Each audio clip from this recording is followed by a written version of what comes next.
Vamos abrir nossas Bíblias no livro de Mateus. Eu confesso que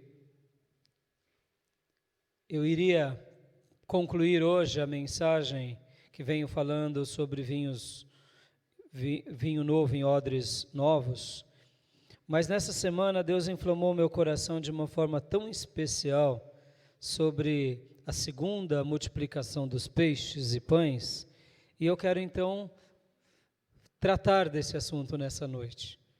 E estou numa expectativa muito boa também da conclusão da quarta mensagem do vinho novo em odres novos, porque Jesus ele diz que o vinho velho é melhor, e eu sei que você vai ser muito abençoado ao ouvi-la, né, diante de tudo que Deus tem colocado no meu coração. Mas enquanto eu li a Bíblia nessa semana e li essa porção, existem momentos, como Martin Lloyd Jones diz, que saltam do texto algumas verdades, elas pulam no nosso coração, na nossa mente, elas nos inflamam. E aí eu entendi, com aquela sutileza do Espírito Santo, que era para eu tratar desse tema hoje. E eu quero tratar com os irmãos. É Mateus capítulo 15, versículo de número 32. A segunda multiplicação de pães e peixe. Esse capítulo ele é muito interessante. Jesus começa falando sobre a tradição religiosa dos fariseus, dos escribas naqueles dias, e depois de censurá-los, vem uma mulher que não era judia, era uma cananeia, e dá uma grande demonstração de fé para Jesus e os apóstolos. Logo na sequência, vem muitas pessoas que estão precisando de milagres e são colocados diante de Jesus. E Jesus ali cura todos eles e liberta eles de toda dor, de todos os seus males. O ministério de Jesus era um ministério onde os milagres eram com muita intensidade. Quando nós lemos as Escrituras, e muitas vezes olhamos de uma forma assim bem resumida, nós achamos que Jesus fez alguns milagres. Não, o ministério de Jesus teve uma quantidade tão grande de milagres que o apóstolo João chega a dizer que não teria como se escrever tudo aquilo, não teriam livros. É claro que os livros nos dias de João eram pergaminhos, eram papiros, então a quantidade de escritos era assim absurdo. Então eles chegavam a dizer essa expressão, não dá para registrar, porque o que está registrado na Bíblia é o que o próprio apóstolo João diz, para que possamos crer que Jesus Cristo é o Filho de Deus. E através dessas histórias, possamos realmente reconhecer que Ele é o Messias, que Ele é o nosso Salvador. Amém? Então, nós temos uma síntese nas Escrituras dos milagres. E o que Jesus fez é muito maior. Possivelmente, Jesus ressuscitou muito mais do que 4 mortos. Inclusive, os apóstolos tiveram essas experiências. Então, quando a gente vê que ele cura um cego aqui, ele cura um paralítico ali, é só uma menção de um que Deus quis registrar. E aqui, nós estamos na segunda multiplicação dos pães. E aqui, novamente, Jesus surpreende todos, de uma forma maravilhosa. Pensa em você, um líder que além de te curar as suas enfermidades, te dar respostas para a sua alma, ainda te alimenta de pão e peixe. Que coisa maravilhosa. Você está num cultão, durante vários dias, buscando a presença de Deus, e na hora que vem a fome, vem ainda pão e peixe para te encher a barriga, para você voltar curado, liberto e, como diz o nordestino, de bucho cheio para casa. Ô, coisa boa! Ô, coisa boa. Imagina a qualidade do pão do milagre de Jesus. Imagina a qualidade do peixe do milagre de Jesus. Que banquete. Nessa segunda passagem, Deus falou muito ao meu coração sobre uma pergunta correta. Uma pergunta correta para um milagre. Quantas vezes você já orou pedindo por um milagre? Quem já orou pedindo um milagre? Todos nós, não é, amados? Aliás, se nós, antes de nos convertermos, já pedíamos um milagre para Deus, depois que nos convertemos, aí que a gente continua pedindo um milagre. Por quê? Porque o nosso Deus é um Deus que realiza milagres. E muitas vezes nós fazemos muitas perguntas para Deus, e inclusive perguntas direcionadas sobre os nossos milagres, que gostaríamos de ter. E hoje o título da minha mensagem, eu quero trabalhar sobre essa temática de milagres e de perguntas. É o seguinte: a pergunta certa para o milagre. O texto me ensinou isso essa semana. Que muitas vezes Deus não faz um milagre porque estamos fazendo perguntas erradas. Porque na nossa pergunta que fazemos para Deus, não só há um gesto de incógnita, de dúvida, de ausência de esclarecimento. Não. Na nossa pergunta, muitas vezes demonstra algo muito mais profundo. Quando a gente faz uma pergunta, é porque a gente tem coisas lá atrás da gente que a gente gostaria que fosse daquela forma. Então, a nossa pergunta demonstra muitas vezes o nosso credo.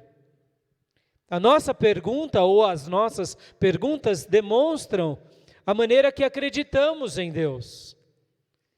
E aqui, eu quero hoje trabalhar sobre isso, a pergunta certa para o milagre. Porque eu vi que nesses 3 personagens que estão nessa segunda multiplicação dos peixes e pães, eu vi na vida dos apóstolos que eles aprenderam a fazer para o mestre a pergunta certa.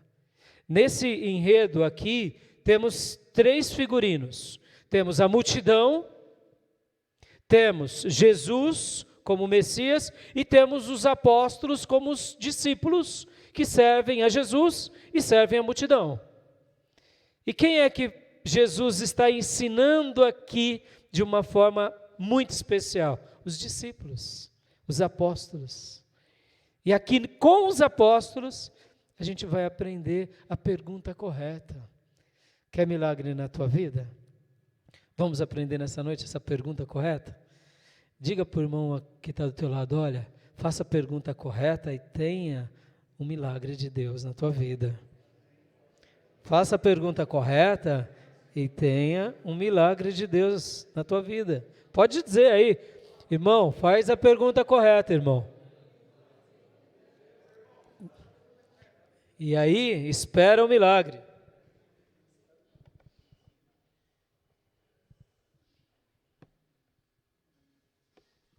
Glória a Deus. O texto diz assim, Mateus 15, 32. E chamando Jesus, os seus discípulos, disse: tenho compaixão desta gente, porque há 3 dias que permanece comigo e não tenho o que comer. E não quero despedi-la em jejum para que não desfaleça pelo caminho. Mas os discípulos lhe disseram: onde haverá neste deserto tantos pães para fartar tão grande multidão? Perguntou-lhe Jesus: quantos pães tendes? Responderam: 7 e alguns peixinhos. Até aí. Amém? Vamos orar. Querido Deus, nós nos colocamos na Tua presença, Pai, e te pedimos, Senhor, a Tua bênção nessa noite. Fala aos nossos corações e ministra a Tua palavra, a Tua mensagem a cada um de nós. Em nome de Jesus. Amém.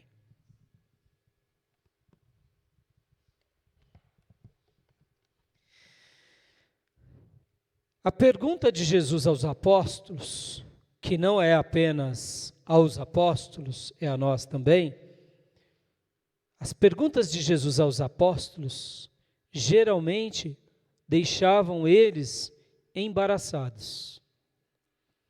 Mas nessas perguntas que os embaraçava, não era apenas para provocar nos apóstolos o embaraço. As perguntas de Jesus aos apóstolos, mesmo os deixando embaraçados, era para desembaraçar os apóstolos. Ou seja, Jesus fazia certas perguntas que complicavam eles, porque por meio dessas complicações ou embaraços, descomplicavam eles, esclareciam eles, ensinavam eles e deixavam eles prontos para aquilo que Deus tinha para a vida deles. Quantas são as perguntas que fazemos a Deus, ou Deus faz para nós, e tem horas que nós não temos respostas. Mais ficamos embaraçados do que esclarecidos. Mas eu quero acreditar que em qualquer pergunta que Deus também nos faça, mesmo que num primeiro momento fiquemos confusos, mais cedo ou mais tarde virá de Deus esclarecimento e respostas. E essas respostas nos deixarão preparados e em sintonia para os milagres de Deus. Amém? Nesse segundo milagre, que é a segunda multiplicação, o que eu vejo aqui nesse texto? Eu vejo nesse texto algo muito interessante, que antes de aprendermos a pedir correto, nós temos que ter uma postura correta diante de Deus. Deus está muito mais interessado com a maneira e os sentimentos pelo qual pedimos a Ele ou dependemos dEle, do que as palavras simples e puras que falamos a Ele. Em outras palavras, Jesus, Ele deseja que os nossos corações, nas nossas orações e nos nossos pedidos, estejam com uma motivação muito mais correta do que as nossas palavras. Nós, como povo de Deus, somos conhecidos como o povo que oramos. Mas como Tiago disse, pedimos e não recebemos, porque pedimos mal, para nos deleitar nos nossos próprios prazeres. E Deus não nos responde por isso. Por quê? Porque sobram orações, mas faltam intenções honestas e corretas no nosso coração. E uma das coisas que eu tenho aprendido com Deus durante a minha caminhada cristã é que Deus, Ele está muito mais atento aos nossos sentimentos, às nossas intenções, do que às nossas próprias palavras. Por isso que aqui, nesse segundo momento, eu vejo Jesus ensinar eles de uma forma muito mais do que o pão que Ele multiplicava. Essa segunda multiplicação de pães e peixes, ela nos ensina muito mais do que o alimento que Deus deu a eles. Ela nos ensina a postura de servos, a postura de filhos que estão atentos a Jesus Cristo para os grandes milagres. Muitas vezes nós nos alegraríamos de ver milagres de Deus. E sim, um milagre é sempre algo maravilhoso, um feito de Deus. Mas Deus, Ele não quer que sejamos apenas participantes de milagres. Ele quer que o nosso coração esteja pronto para qualquer tipo de milagre, qualquer tipo de provisão. E há alguma coisa muito interessante nesse texto. Você já ouviu alguém dizer assim: por que as coisas não dão certo na minha vida, Senhor? Senhor, por que na minha vida as coisas não acontecem? Talvez você já fez essa oração. Senhor, por que não dá nada certo, Senhor? Senhor, desse jeito eu não vou continuar nos teus caminhos, Senhor. E eu fico imaginando Jesus pensando assim, lá nos céus, ao ouvir um filho dele ou uma filha dele declarando essas palavras. Não deu certo, meu filho? Não deu certo o quê? As coisas não têm dado certo na tua vida? Eu te tirei do inferno, eu te resgatei do império das trevas, te trouxe para o reino do filho, do meu filho. Eu guardei a tua alma do diabo, eu te tenho colocado nas minhas mãos, eu te dei dons e talentos, eu te dei a minha palavra que nela há todas as promessas para você viver uma vida abundante. Eu te dei um povo chamado meu povo, e te fiz ser agora um filho com o meu povo chamado igreja. As coisas não têm dado certo? Será que não tem dado certo? Será que eu falhei em algo? Porque diante da nossa pergunta, provavelmente essa seja uma resposta de Jesus. E eu creio que Jesus continuaria dizendo algo mais ou menos assim: você está dizendo que as coisas não estão dando certo porque você não ganha dinheiro bastante? Porque você não está conseguindo aquela promoção? Puxa vida. Não seria um egoísmo seu para as suas coisas, para as suas conquistas apenas? Esse certo que você acha que é certo para você, não é o certo que eu tenho para você na terra. Eu quero acreditar, irmão, nisso. Muitas vezes a gente tem uma expectativa nossa, fadada à derrota porque ela é nossa. Fadada à derrota porque ela é vaidosa. Será que Jesus falhou com você ou comigo? Ele já falhou alguma vez com você? Ele já falhou? Irmãos, se temos uma impressão de que ele falhou, não é que ele falhou. É porque possivelmente os nossos anseios e os nossos desejos sejam egoístas, sejam pedidos mesquinhos, sejam pedidos pequenos, sejam os pedidos que ele sabe, lá no fundo do coração dele, que não seria tão útil para nós. E é por isso que ele não nos atende. Amém, igreja? Porque se algo que você pede, e eu peço, fosse de fato singular para ele, ele faria. E é sobre isso que eu quero te ensinar hoje. Eu quero te ensinar sobre essa pergunta certa para o milagre, porque eu quero acreditar que um filho, uma filha que vive na presença de Deus, ele sempre está em sintonia com Deus, e ele sempre vai ver um milagre em nome de Jesus. Ele vai ver um feito em nome de Jesus. Por quê? Porque Deus tem prazer de realizar feitos, mas os feitos de Deus pertencem à grandeza de Deus. E somente homens e mulheres sensíveis à voz de Deus entendem os milagres de Deus. E desfrutam e se entregam. Porque muitas vezes nós só conseguimos compreender as coisas de Deus pelo poder do Espírito de Deus. Mas se estamos vivendo na carne ou fazendo petições carnais, não seremos atendidos. E é sobre isso que eu quero refletir com vocês, que eu quero ensinar. Aqui Jesus, ele vai falar algo mais ou menos do que ele tinha falado há poucos dias atrás para os apóstolos. Olha só como é interessante aqui.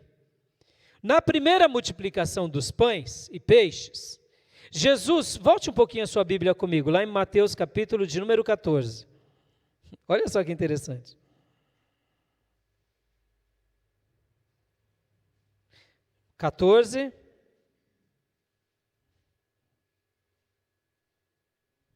Versículo 16. O que acontece aqui? A primeira multiplicação, algo bem parecido, muita multidão com fome, Jesus não quer despedir eles, aí chega no versículo 16, ele diz assim, Jesus, porém, lhes disse, não precisam retirar-se, dai-lhes vós mesmos de comer. Chegam para Jesus, ao cair da tarde, diz o 15, vieram seus discípulos a Jesus e lhes disseram, o lugar é deserto, vai adiante a hora, despede, pois, a multidão, para que, indo pelas aldeias, comprem para si o que comer. Aí Jesus olha para eles e diz o quê? Não, essa é uma pequena multidão aí, pode dar de comer, vocês dão de comer. E aí? Se põe lá, como um dos 12. Que, mestre? Comida? Para quantos aqui, mestre? Meu Deus, mestre, o que a gente vai fazer? Aqui o texto fala que eram cerca de 5.000 homens. Não está sendo contado as mulheres e as crianças. Naqueles dias eles tinham muitos filhos. Mas vamos pôr um filhinho só por família. Tinha no mínimo 15.000 pessoas, gente. 15.000. Jesus chega para 12 e diz, pode dar de comer para eles. E aí, obreiros? O que vocês pensam? Seria fácil essa ordem do mestre? Como que a gente faria nessa hora? Mestre, o senhor está falando para a gente dar comida para 15.000? Mestre, a gente veio com uma solução, despede eles. Agora o senhor vem para a gente e diz, dai-lhe vós mesmos de comer. Vem cá, os apóstolos poderiam dar comida para essas 12.000? Para essas 15.000? Não. Por quê? Porque eles não tinham o recurso financeiro e nem tinham o pão necessário. Concordam? Vem cá. Será que Deus não nos coloca no mesmo padrão de igualdade muitas vezes? Quando nos faz fazer uma obra para Ele? A gente vai dar comida, Deus te separa para o ministério. E aí você olha para você mesmo e diz, Deus, servir a igreja? Quanto tempo? Irmãos, a eleição é de 2 anos. Dedicar tanto tempo durante 2 anos, mas o que eu vou dar de comer? Não é assim? Vem o pastor e fala, irmão, me ajuda nessa tarefa. Eu, como? Os desafios que Deus nos coloca geralmente não são assim, irmãos? Na mesma semelhança. Nós olhamos para dentro de nós e dizemos o que geralmente? Não tenho como. Alguns que são um pouco mais afortunados até podem pensar, eu banco essa conta aqui, mestre. Mas Jesus, mesmo com um afortunado, porque Mateus aqui tinha dinheiro, talvez já tinha dedicado todos os seus recursos para o mestre, ele sabia que alimentar 15.000 pessoas não seria fácil, porque talvez ele poderia até ter o recurso, mas não tinha padaria. Talvez você tenha recurso, mas não tem padaria, não tem onde fabrica. Olha que dilema, esse é o dilema que o mestre quer nos ensinar hoje. Estou te fazendo pensar um pouco, porque as lições bíblicas servem para nós hoje. O que Deus tem para a sua vida amanhã? O que Deus tem para a sua vida nos próximos anos? O que Deus tem para a sua vida? Jesus, ele vai fazer as mesmas perguntas. Dai vós mesmo o que comer a essa multidão. Se você for um pouco ensimesmado, você dizer, beleza, Jesus, eu vou fazer acontecer. E eu tenho certeza que você não vai fazer acontecer, porque pode te sobrar inteligência e te sobrar dinheiro, mas você não vai ter matéria-prima. E talvez você não vai ter nada e vai dizer, Senhor, o que eu faço? E aqui Jesus então vê nos apóstolos e discípulos o quê? Que eles chegam e dizem, Senhor, não temos nada aqui, senão 5 pães e 2 peixinhos. Foi a primeira multiplicação. E aí, o que acontece? Jesus então faz a primeira multiplicação dos pães e dos peixes. Pera, mas Jesus não tinha perguntado? Jesus não tinha perguntado, dá-lhe de comer? E agora vem Jesus e dá a resposta com alguns pãezinhos e alguns peixinhos? Ele fez uma pergunta para embaraçá-los. mas para que por meio desse embaraço viesse de desembaraçar a mente deles e o coração deles, e para que eles ficassem prontos para o milagre. Jesus faz a pergunta, dá-lhes de comer, e eles dão a resposta, nós não temos como. Qual era a grande resposta de Jesus? Era essa: nós não temos, Jesus, como alimentar. Pastor, agora você me confundiu de vez. Está dizendo que Deus vai me separar para o ministério, e que Deus vai me fazer perguntas, e que Deus vai querer que eu dê respostas, e que a minha resposta é, mas eu não tenho como fazer. Isso, é isso. Simplesmente isso. Pastor, mas é algo tão simples, mas que na prática vai fazer toda a diferença para o milagre acontecer. Porque na hora que a gente diz, eu tenho jeito sim de alimentar essas pessoas, eu deixo o mestre sem participar. Mas na hora que eu digo para o mestre, numa incógnita que ele me faz, eu não tenho como fazer, o mestre diz, isso, meu filho, essa é a resposta. Porque o especialista de milagres e de maravilhas sou eu. E é essa a grande questão aqui na primeira multiplicação. E foi isso que Deus ministrou na mensagem na segunda. Porque vamos lá para a segunda mensagem, olha, ele já não usa a mesma expressão. Ele faz de novo o milagre, a segunda multiplicação, e acontece algo muito parecido. Mas os discípulos disseram, onde haverá neste deserto tantos pães para fartar tão grande multidão? Olha, aqui o discurso já foi outro. Lá os apóstolos chegam, Jesus, despede a turma. E Jesus disse, não, eu não, dê eles de comer. Agora aqui vem Jesus e diz, eu estou preocupado com essa turma. Olha como Deus, Ele é pedagógico, Jesus é pedagógico. Ele vem assim com aquele ar, sabe aquele pai que quer dar uma lição para o filho e não fala diretamente, mas fala nas entrelinhas? Irmãos, Deus é assim conosco, viu? Ele não fala como muitas vezes a sua mãe e seu pai toda vez, não deixa a toalha em cima da cama, papapá, não deixa o tênis jogado, a meia com chulé. A mãe é assim, o pai não é assim muitas vezes? Tem um sempre que é assim em casa. Deus, ele é muito mais inteligente.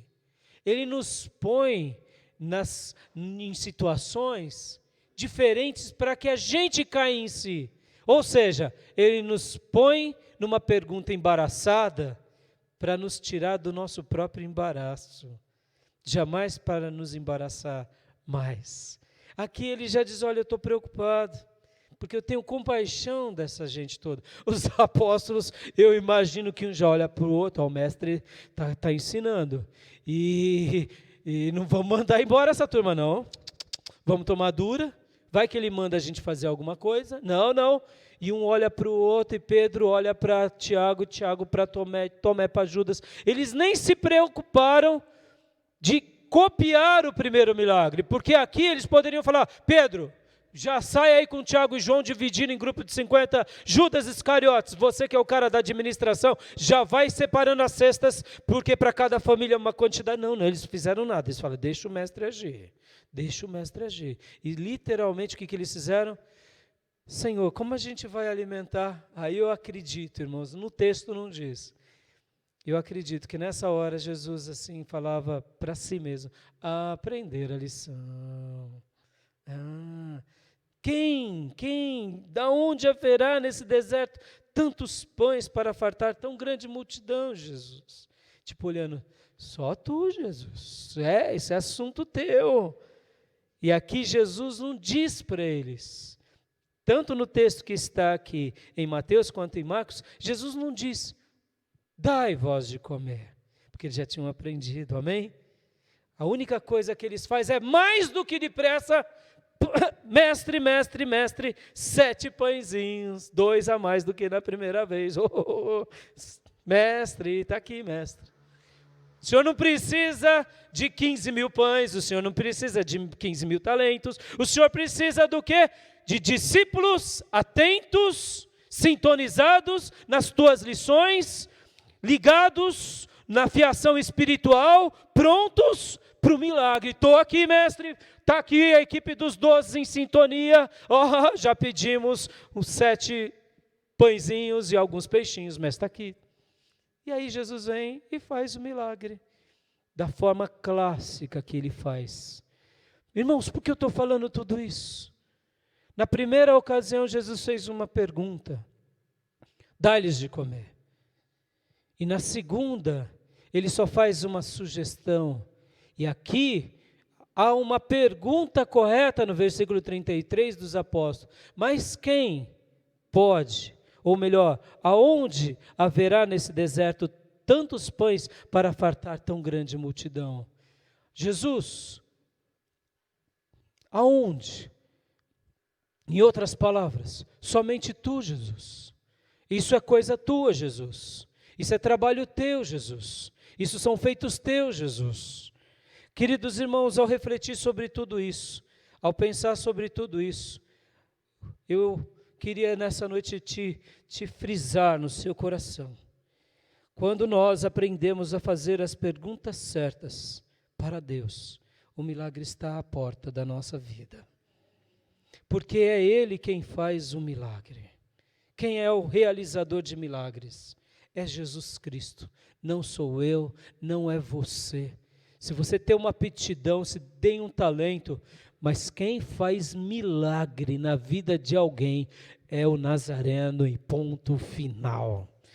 É Ele, como diz o Salmo 136, versículo 4, ao único que opera grandes maravilhas. Ou como diz na revista e corrigida, aquele que só faz maravilhas. Quem é Ele? Jesus Cristo, Senhor. Ele que faz. Nesse texto fica claro o despojamento do servo e a excelência do mestre. O mestre quer realizar milagre. O mestre quer fazer milagre. Para que ele faça milagre, a gente tem que aprender a fazer algumas perguntas certas para ele. Jesus estava desejando ver, não na multidão, irmãos, a multidão é multidão.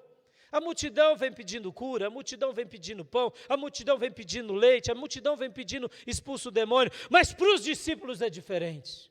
Discípulo ele trata ao pé do ouvido, discípulo ele trata tete a tete, discípulo ele trata olho no olho, a face de Deus resplandece sobre o seu discípulo.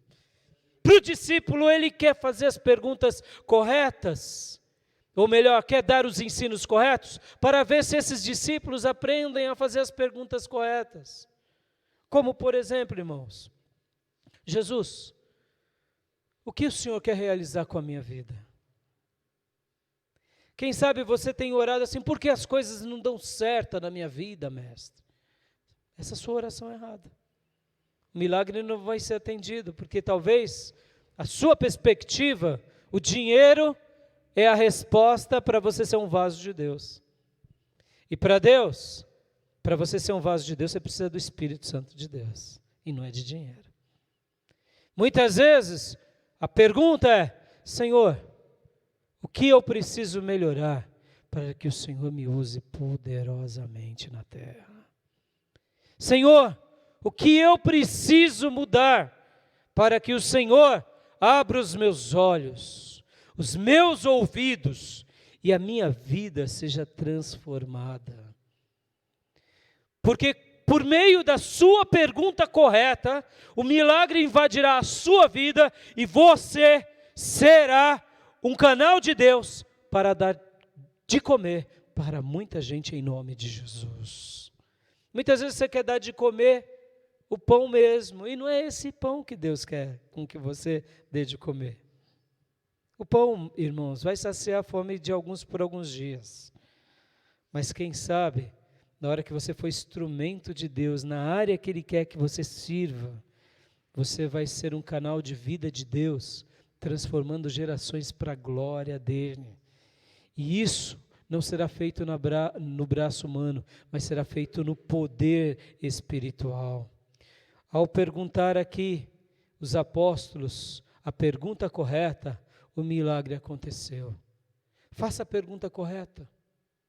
Talvez você não tenha crescido espiritualmente, como você gostaria e fica falando para Deus: ô Senhor, por que eu não cresço espiritualmente? Porque talvez dentro de você, o dom ou o título é uma questão de status, é uma questão de patente. Você quer as patentes. Você diz para todo mundo que não quer, mas lá no fundo o que mais você quer é a patente, é o título, é o status de ser o fulano de tal, ungidão de Deus ou ungidona de Deus. Lá no fundo, Deus conhece o nosso coração. Quantas são as nossas motivações erradas, irmãos? Os apóstolos também tinham. Eu não estou fazendo aqui um discurso dos nossos erros, todos nós. Certa ocasião, Tiago e João, juntamente com a mãe dele, chegou e disse, falando: Senhor, no reino dos céus, quem vai sentar à tua direita e à tua esquerda? Deixa os meus 2 filhos aqui, um à direita e outro à esquerda. Olha só, que pedido é esse? Era uma mãe que via nos filhos um calibre especial e foi interceder pelos filhos diante de Jesus. Jesus, meus filhos merecem. E aí, Jesus perguntou para eles: vocês estão preparados a beber o cálice que eu bebo? E eles disseram de bate pronto: sim! Uau! Que fibra! Que fibra desses 2 apóstolos!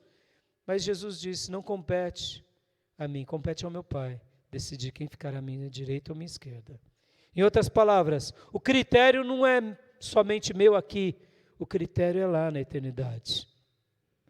Mas eles tinham fibra, eles tinham postura, mas eles queriam que status do que? De se assentar à direita e à esquerda. Mas qual era o projeto de Deus para Tiago e para João?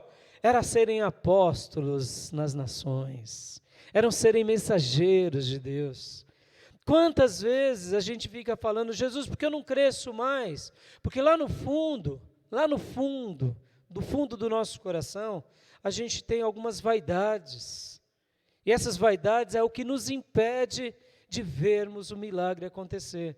Porque se Deus realiza o milagre com o nosso coração vaidoso, aí que a gente morre no meio da vaidade, no meio da patente espiritual. E Deus, conhecendo a nossa estrutura pequenina, muitas vezes medíocre, Ele fala: não posso responder, eu não vou responder, e eu vou deixar o meu filho nadar mais um pouco, e quem sabe na caminhada da vida ele não aprende.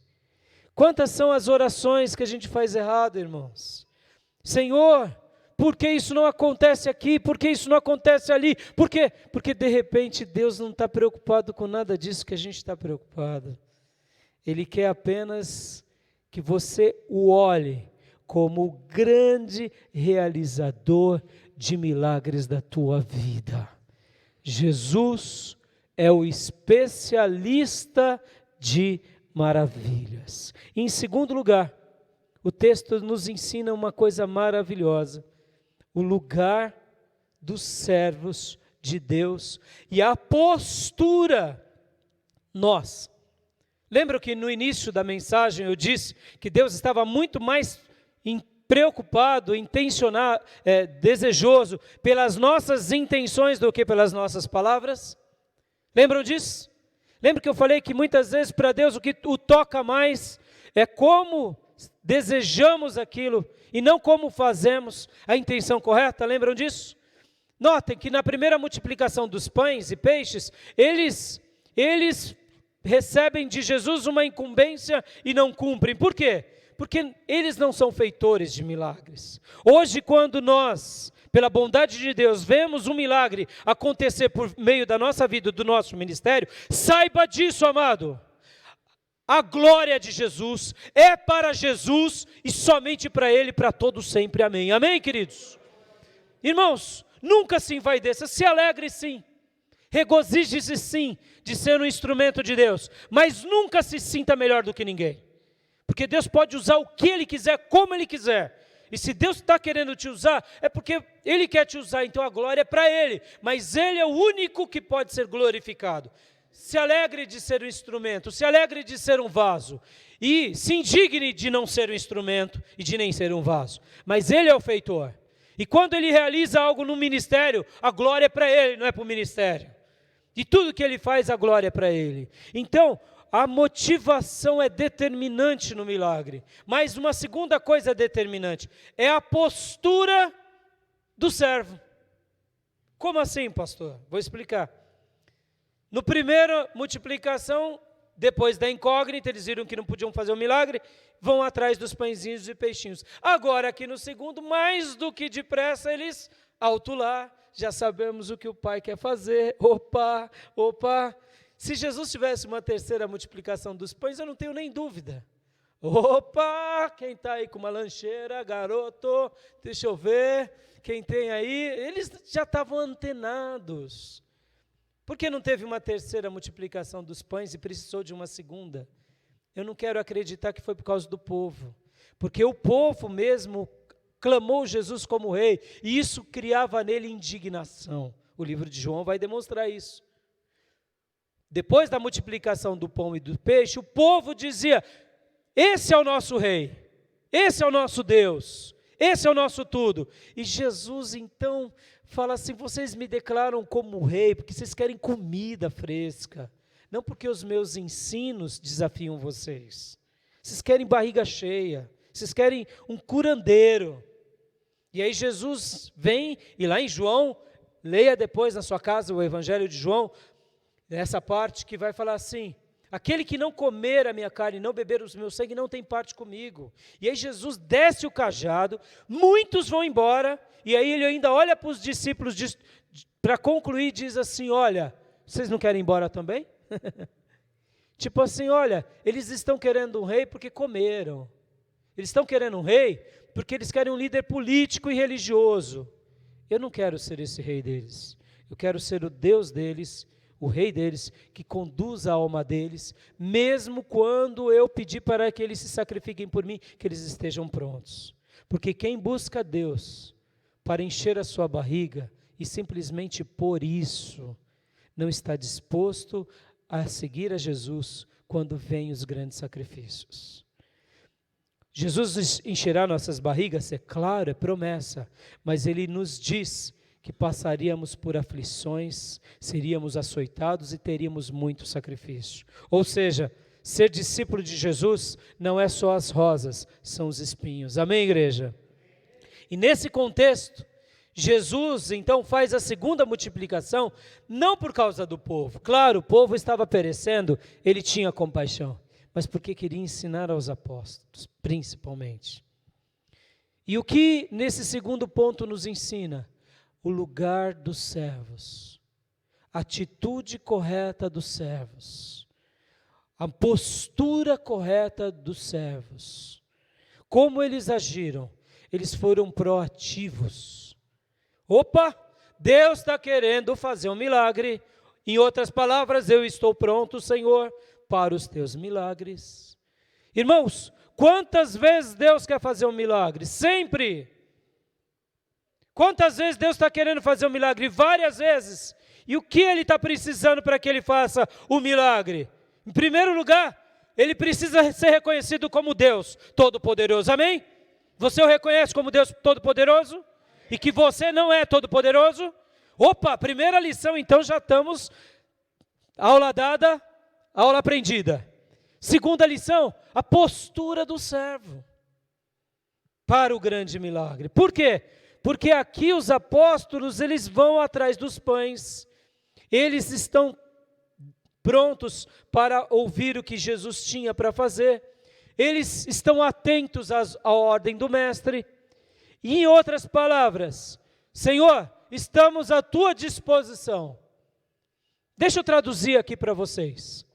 O que os apóstolos tinham para que por meio deles o milagre passasse pela vida deles? Primeiro lugar, disposição e postura. Eu quero ver Jesus agir. Eles poderiam dizer aqui assim: Jesus, o Senhor é Deus Todo-Poderoso? Se vira aí nos 30. Jesus, o Senhor não precisa da gente. Para quê? O Senhor faz sozinho. De 5, enche barriga de 15 mil. Para que vai precisar de mim, de você? Quantas são as vezes que impedimos o milagre de Deus por causa das nossas omissões. Ah, o pastor não precisa de mim. Ah, a igreja não precisa de mim. Ah, aquela família não precisa de mim. Porque Deus faz, porque Ele é Deus. Não, amado. Deus, Ele escolheu agir por meio dos seus vasos. E você e eu somos vasos de Deus na terra. A única coisa que Ele quer de mim e de você é: opa, estou na casa do Pai. Estou no culto do Pai, vou orar por quem precisa, estou disponível sim, Pai. O que o Senhor quer fazer, Senhor? Quer me usar na faculdade? Quer me usar entre os amigos? Quer usar minha boca? Quer usar o meu testemunho? Pai, estou pronto, antenado, pronto, porque na hora que o Senhor quiser agir, eu quero que o Senhor seja glorificado, porque eu, junto com os anjos, farei um coro de glória, dizendo: Jesus faz maravilhas entre nós. Quantas são as vezes, irmãos, sejamos honestos, que Deus quer nos usar e a gente se omite? Ah, estou cansado, está frio, não vou não. Irmão, nessa noite, em nome de Jesus, o exemplo dos apóstolos é um exemplo a ser seguido e amado. Ponha-se com prontidão diante de Deus. Faça o seu papel, que o milagre, Ele é o especialista. E aqui, o que são os 5 pães? Então, a primeira coisa que eles podiam fazer, os apóstolos, os servos, eram prontidão, eram obediência, eram atenção, eram dizer: aprendi a tua lição, mestre. Eu estou pronto, mestre, estou atento, mestre. Oh, mestre falou, continência, estou de postura de soldado, espada aqui na mão, espada desembainhada, Senhor, estou pronto. Primeiro lugar, prontidão. E segundo lugar, dedicar o que tinha na mão. O que os apóstolos tinham na mão? Aqui nesse texto. 7 pães e alguns peixinhos. Deixa eu te falar aqui. O que você tem na mão que você pode consagrar para Deus? Ah, Senhor, eu só sei cantar e canto ainda um pouco ruim. É um pãozinho. É esse pãozinho que Deus vai usar na tua vida poderosamente para alimentar multidões. Ah, pastor, eu só sei dar aula. O que eu vou fazer? Eu só sei dar aula para criança.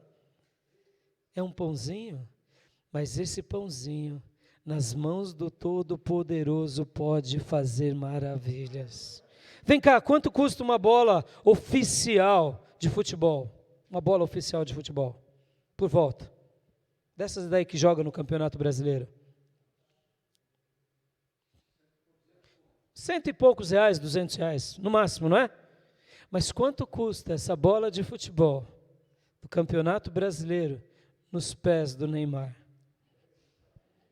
Quanto custa? Hã? Vende a casa. Quanto custa no pé do Messi?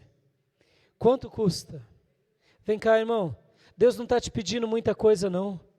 Ele está te pedindo assim, ó, dedica os pãezinhos que eu tenho te dado. Dedica.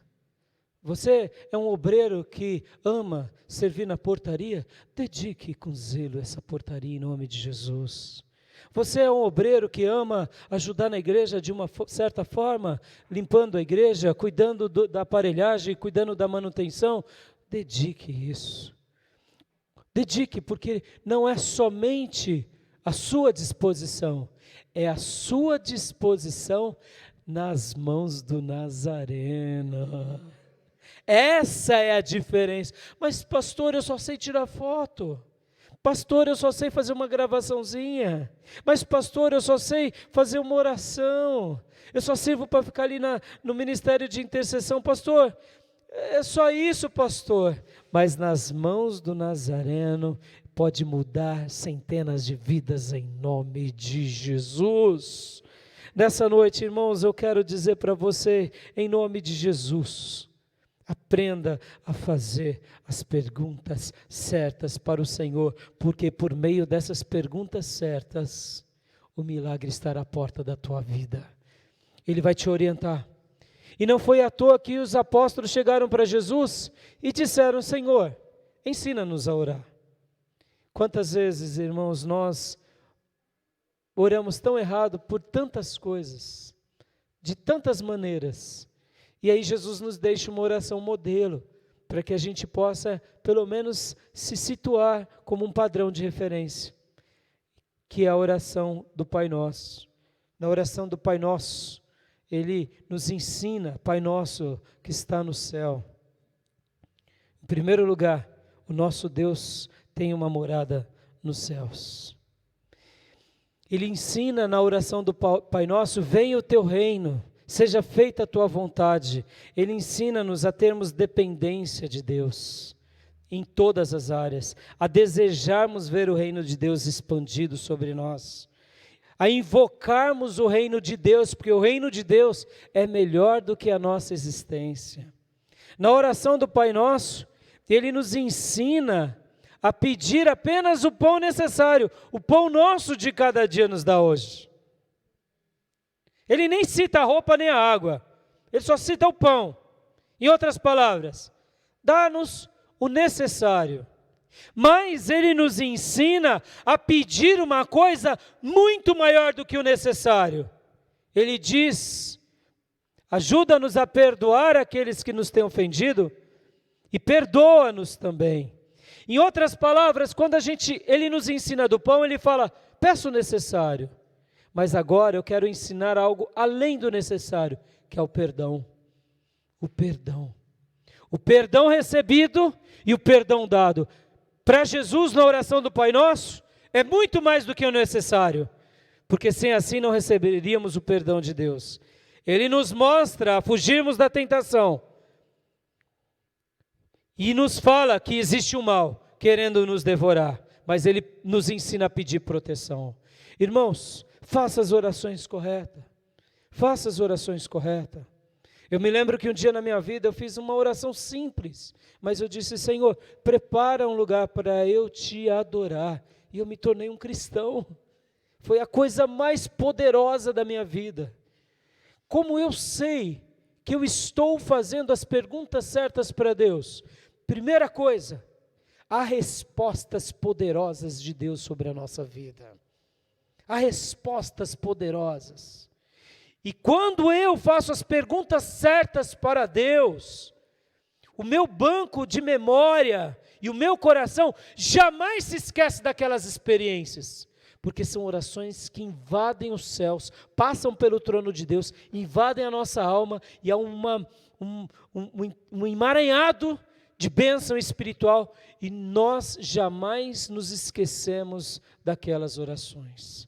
Uma segunda oração que eu fiz, uma segunda pergunta para Deus é: Senhor, aonde o Senhor quer me usar? E Deus me trouxe para essa igreja, pela qual sirvo e amo até hoje.